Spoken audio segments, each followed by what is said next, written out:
അസ്സലാമു അലൈക്കും വറഹ്മത്തുള്ളാഹി വബറകാതുഹു.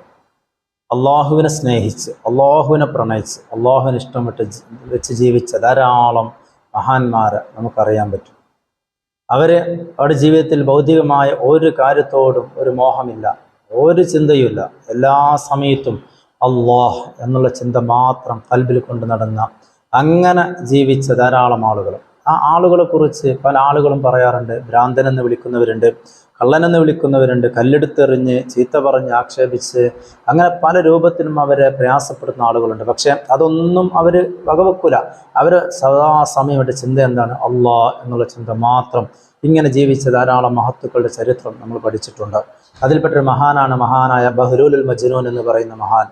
അദ്ദേഹത്തെ ഒരിക്കൽ മഹാനായ സിദി സിഖ്തി റഹിമഹുള്ള പറയുന്നുണ്ട്. അദ്ദേഹം ഒരിക്കൽ ഖബർസ്ഥാനിൽ ഇങ്ങനെ നിൽക്കുന്ന സമയത്ത് അപ്പുറത്ത് ഖബറുകൾക്കിടയിൽ മഹാനായ ബഹ്ലൂൽ മജ്നൂൻ എന്നവരിങ്ങനെ നിൽക്കുകയാണ്. ചോദിച്ചു, അല്ല നിങ്ങളെന്താ ഇവിടെ നിൽക്കുന്നത്? ആ സമയത്ത് ബഹ്ലൂൽ മജ്നൂൻ എന്നവർ പറഞ്ഞു കൊടുക്കുകയാണ്, ഞാനിവിടെ നിൽക്കാനുള്ള കാരണം ഈ ഖബറാളികളാണ് എൻ്റെ ഏറ്റവും നല്ല കൂട്ടുകാർ. ഇവരെക്കാളും നല്ലൊരു കൂട്ടുകാർ എനിക്കില്ല. കാരണം എന്താ? ഈ കൂട്ടുകാർ എന്നെ കല്ലെടുത്തെറിയുകയോ, എന്നെ പൊക്കി വിളിക്കുകയോ, എന്നെ ഭ്രാന്തനെന്ന് വിളിക്കുകയോ, കള്ളനെന്ന് വിളിക്കുകയോ ഒന്നും ചെയ്യില്ല. ഇനി ഞാൻ ഇവിടുന്ന് പിരിഞ്ഞു പോയാൽ തന്നെ ഇവരാരും എന്നെക്കുറിച്ച് ഐബത്ത് പറയുകയോ നമീമത്ത് പറയുകയോ ചെയ്യില്ല. അതുകൊണ്ട് തന്നെ എനിക്ക് ഏറ്റവും നല്ല കൂട്ടുകാരായി കിട്ടിയത് ഈ ഖബറാളികളാണെന്ന് പറഞ്ഞു കൊടുക്കുകയാണ്. ആ സമയത്ത് സിദി സിഖ്തി റഹിമഹുള്ള ചോദിക്കുന്നുണ്ട്, അല്ല നിങ്ങൾക്ക് വിശപ്പൊന്നും ഉണ്ടാവില്ല ഇവിടെ ഇങ്ങനെ നിൽക്കുമ്പോൾ? അപ്പം നിങ്ങൾ ഇവിടെ നിൽക്കുന്നത് കൊണ്ട് നിങ്ങൾ വിശപ്പ് മാറുമോ എന്ന് ചോദിച്ചപ്പോൾ മഹാനുകൾ പറയുന്നുണ്ട്, എനിക്ക് എൻ്റെ വിശപ്പ് എന്ന് പറഞ്ഞാൽ തഖ്വയാകുന്ന പതാകയാണ്. ആ തഖ്വയിൽ അധിഷ്ഠിതമായി ജീവിക്കുമ്പോൾ അല്ലാഹു സുബ്ഹാനഹു വ തആല അത് മുഖാന്തരം എൻ്റെ വയറ് നിറച്ച് തരും എന്ന് പറയുകയാണ്.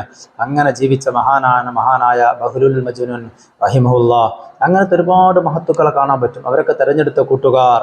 നമുക്കൊക്കെ ഒരുപാട് കൂട്ടുകാരുണ്ടാവും. നമ്മൾ മറ്റുള്ളവരെ കുറിച്ച് അവരോടും പറയും, അവർ പറയും, നമ്മൾ കേൾക്കും. അങ്ങനെ ജീവിക്കുന്ന ആളുകളാണ് നമ്മളൊക്കെ. പക്ഷേ അല്ലാഹു തആല മഹാന്മാരുടെ ബറക്കത്തുകൊണ്ട് അല്ലാഹു നമ്മളെ നന്നാക്കി തരുമാറാവട്ടെ, ഖൽബൊക്കെ ശുദ്ധീകരിച്ച് തരുമാറാവട്ടെ. അസ്സലാമു അലൈക്കും വറഹ്മത്തുള്ളാഹി വബറകാതുഹു.